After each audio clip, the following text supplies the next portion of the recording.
Bueno, vamos a trabajar con el libro Canto Rodado, la literatura oral de los chicos de Carlos Silveira.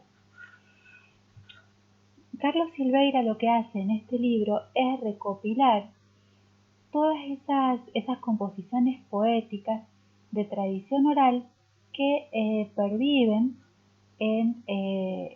como poesía para la infancia. Me interesa mucho que veamos esto porque son las primeras composiciones poéticas a las que los niños tienen acceso, pero además porque me parece muy importante que las diferenciemos de la poesía autoral, de los proyectos personales de escritura poética de diferentes autores, que también es necesario que ustedes conozcan y que veamos, y que es el tipo de poesía que tiene menos llegada a la escuela, porque suele ser más difícil de alguna manera. Pero si nosotros queremos formarnos, ustedes, como lectoras competentes, que sepan diferenciar entre proyectos estéticos valiosos y otros comerciales que las editoriales nos enchufan a las docentes todo el tiempo porque necesitan vender y que muchas veces no son buenos, tienen que formarse como lectoras capaces de discernir entre lo que es bueno, lo que es literario y lo que no. Bueno, Silveira habla en la introducción del folclore infantil. Él dice que esas composiciones poéticas, que son las mismas que ustedes vieron en la antología, canciones de cuna, retahílas, coplas, él incluye además adivinanzas, trabalenguas, colmos, chistes, tan, había un hombre tan grande que tal cosa. Estas composiciones, dice él, son creadas por adultos o por niños, pero los usuarios privilegiados y predominantes son los niños y se transmiten de forma oral. Este es el punto más importante de todo. ¿Por qué?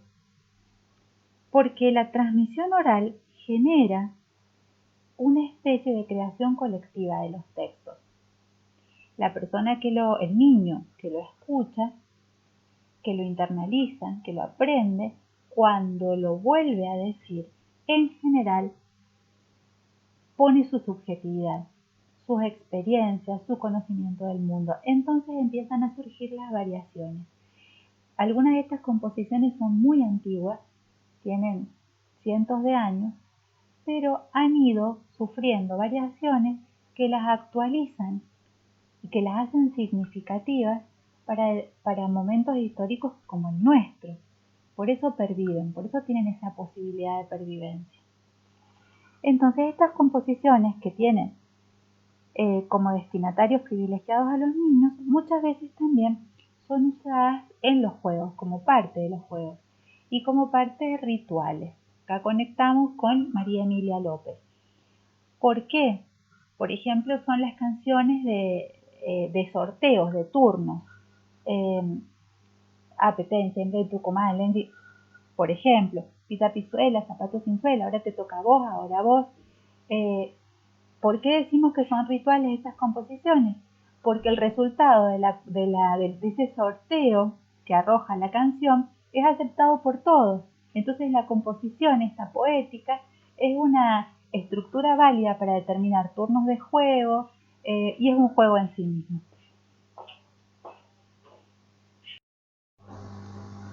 Bueno, decíamos que estas composiciones son consideradas creaciones colectivas porque pasan de un individuo a otro y de una generación a otra. Las madres las enseñan a los hijos o los hermanos mayores a los menores y de esta manera se crean versiones y recreaciones. Cada oyente, lector, al retransmitirla, pone su subjetividad, por eso también es considerado como un coautor del poema. Y hay una fuerte tensión entre supervivencia e innovación. Acá el punto es, si cada oyente le pone cosas de su propia experiencia, de su subjetividad, cuando empieza a hacer otra composición, cuando deja de ser una variante para empezar a hacer otra cosa. Eso es muy interesante. Silveira apunta que en general lo que se conserva es la musicalidad de la obra y lo que cambia es el sentido, porque nos resulta más fácil recordar el ritmo y la melodía que las palabras en sí. Bueno, hay un señor que se llama Walter Ong que estudió la oralidad. Silveira lo retoma y él dice que todo el folclore infantil presenta marcas de la oralidad que lo originaria. Estas marcas son la presencia de fórmulas memotécnicas. Las fórmulas son esas expresiones que se repiten, que son como un anzuelo, como un gancho, y que permiten recordar lo que sigue de la canción. Hay un ritmo interno, expresiones redundantes y acumulativas. Esto se da mucho en las retahílas.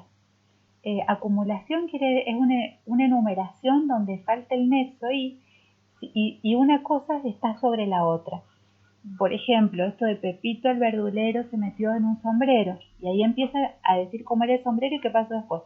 El sombrero era de paja, se metió en una caja, la caja era de cartón, se metió en un cajón, el cajón era de pino, se metió en un pepino. El pepino explotó y Pepito se salvó. Todo eso es una acumulación que no tiene una lógica, un sentido, porque lo que predomina o lo que vale o lo que sirve estéticamente son esos valores fónicos. Estas composiciones, otro rasgo de esta oralidad es que son cercanas al mundo vital. Acá el interés del niño en el Pepito el verdulero es qué pasa con Pepito. Le pasan todas esas cosas, esas pequeñas aventuras que al final se salva. El pepino explota y Pepito se salva. Están cercanas a los temas, la vida, la muerte, las experiencias de juego, que son parte del mundo de los chicos.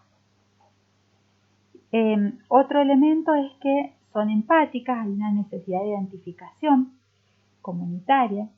Si no nos podemos identificar con esta canción, va a morir esa canción. Y otro punto es que tienen elementos ideológicos conservadores. Este punto es interesante y es importante. Si ustedes escuchan muchas de las canciones que cantan las nenas en los recreos, en las escuelas, van a estar llenas de princesas, de capitanes. Capitán es una palabra que a nosotros no se nos ocurriría usar para un cuento, pero que sí era un rasgo de estatus social hace muchos años. Esos son los rasgos conservadores. Bueno, todas estas fórmulas, estas marcas de la oralidad, son las que facilitan el recuerdo y la supervivencia de estas composiciones. El folclore infantil, Silveira retoma esta idea, está vinculado al juego y a la ritualización. ¿Ustedes se acuerdan de Martín Pescador, Me deja pasar? Sí, con Tilino Contolón. Una vez que nosotros pasábamos cuando éramos chiquitos ese puente del Martín Pescador, era entrar en ese otro mundo. Todo esto es la ritualización. De este libro de Silveira me gustaría que leyeran desde la página 27 a la 78, que es donde él enumera todas estas formas líricas pertenecientes al folclore infantil. Y si les parece bien, el trabajo que yo les propongo es que ustedes, ya les voy a decir a quién le toca qué cosa, pero que preparen estas composiciones en una presentación de PowerPoint para compartir con las compañeras y que les quede a todas trabajado este libro y trabajados estos textos. Bueno, cualquier duda me escriben, me mandan un WhatsApp. Bueno, nos vemos. Espero que les guste el libro.